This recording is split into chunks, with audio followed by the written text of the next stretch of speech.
Okay, good afternoon. My name's George Marcello, and I'm going to explain what today's press conference is all about.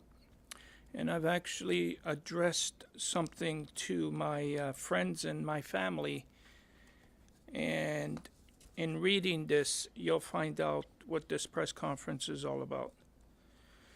To all my friends and family, why I need to go to Israel. Thy will be done. After having days, maybe hours left, and surviving 2 transplants, how can I now not face the impossible?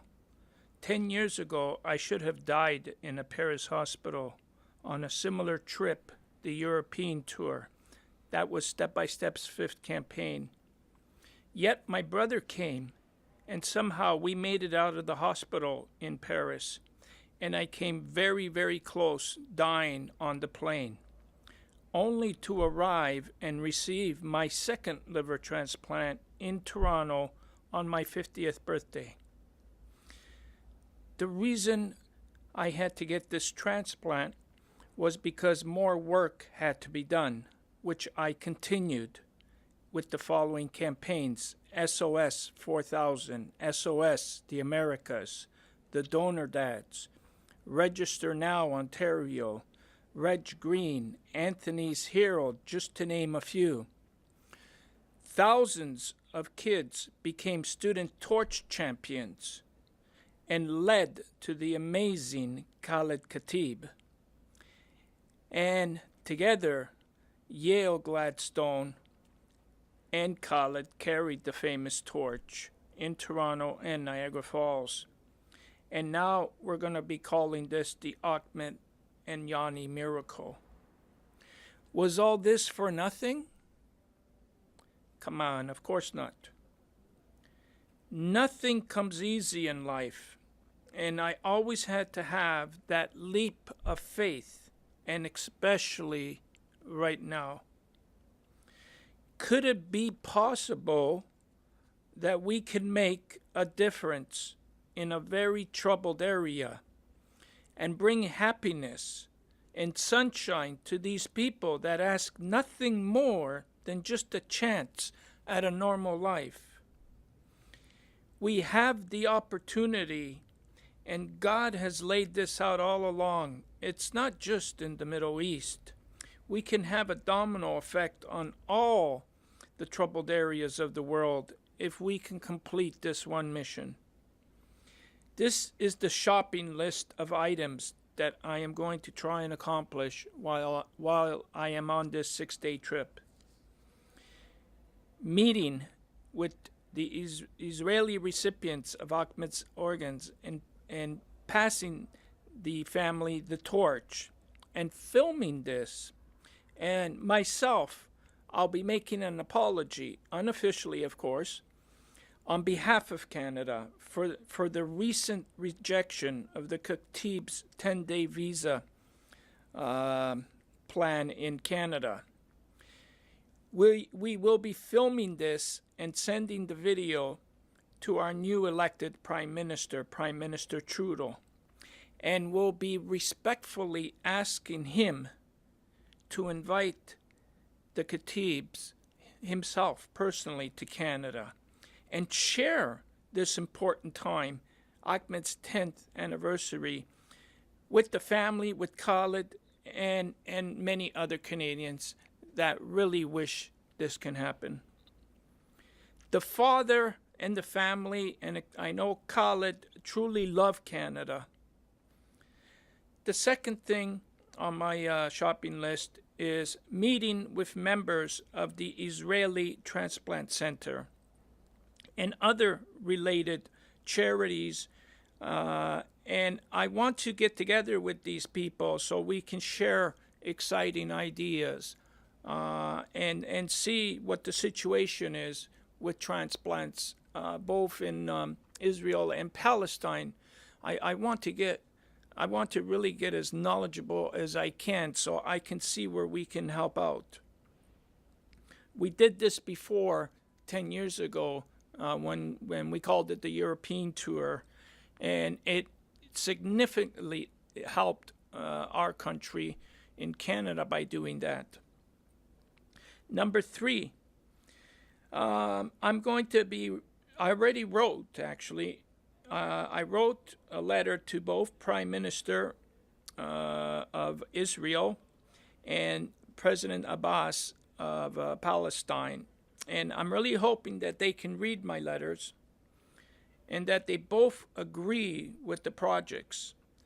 And one of the projects is that one day we can possibly, and I say this, that not out of fantasy or out of that, it could be possible if the two leaders agree on this, that one day we have a walk to really, really pay tribute to the memories of Ahmed Khatib and Yanni Jesner. We can have the walk from Palestine, from Jenin to Tel Aviv. That's impossible now. People can get locked up in the hospital for even thinking that. But it could become possible if somehow the two leaders agree to this. And I write a pretty compelling letter because I give a lot of good reasons on if they did both agree, how things could be so much better. And so this is where the leap of faith comes in. This is where, you just got to believe that it can possibly happen. The fourth thing is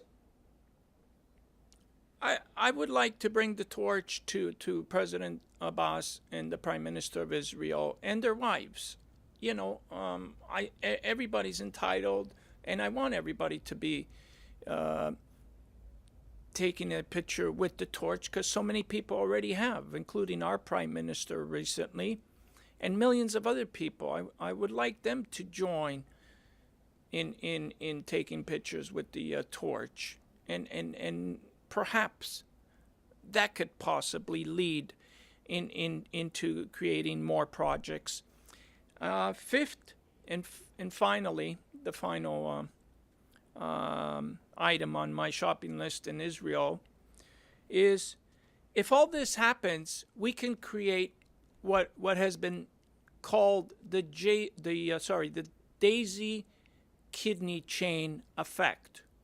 It's been done here in Toronto already. It's been done in many other cities in the States and cities in Europe. It's where we can get 8 people to donate their kidneys to 8 people that are waiting. And these operations get done in one evening. And it is called the daisy chain effect, because once you get one person, a stranger, that wants to make that donation to someone that they don't even know, it's not a family member, they can create the possibility of having 7 people that are waiting on the live registry to join in the same evening. And this has happened in Toronto twice already, where 6 people were transplanted. In San Francisco it was 8 people, and so on and so on. So can you imagine, or can you believe, that we can possibly one day have 4 Palestinians and 4 Israelis that would be willing to donate their kidneys to each other? I think the desire to want to help each other and save each other will grow and could become stronger than the desire to hurt each other. But we have to start somewhere. So why not organ and tissue donation, where it's already been done? The Khatib family and the Jesner family at Marsha Gladstone have already become pioneers. They've already made it possible. They are saying to us, now we can get this done. So I know I'm not going to accomplish everything in 6 days, but it could be the first step of many. So this is like a one-man peace team. I know there's been presidents and all kinds of people that have gone there unsuccessfully to do things. And maybe that was the problem. There was just too much. They were too. Maybe somebody small and somebody humble and somebody might be able, God willing, get the first step in getting this done. So that's the reason why I'm going to Israel, and I will keep you guys updated. And one last thing, I want those insurance companies to start changing their policies, because as we speak, this has been forever since transplants were being done. Insurance companies do not cover organ recipients when they travel, and that's a shame, and that's discrimination. And we got to make more noise about that. Then they're actually robbing the recipients that do take these plants, because they're not going to get covered if they ever do get sick, God forbid, in another country. So we need to change that, and we need to get these insurance companies to stop stealing money from recipients, and change your ways. I proved in 2000 by walking across Canada for 2.5 years, and I did a marathon a day, that transplants are a cure. It's not voodoo medicine anymore. We're normal people. So stop treating us like we're sick people, and you can't cover us. Thank you.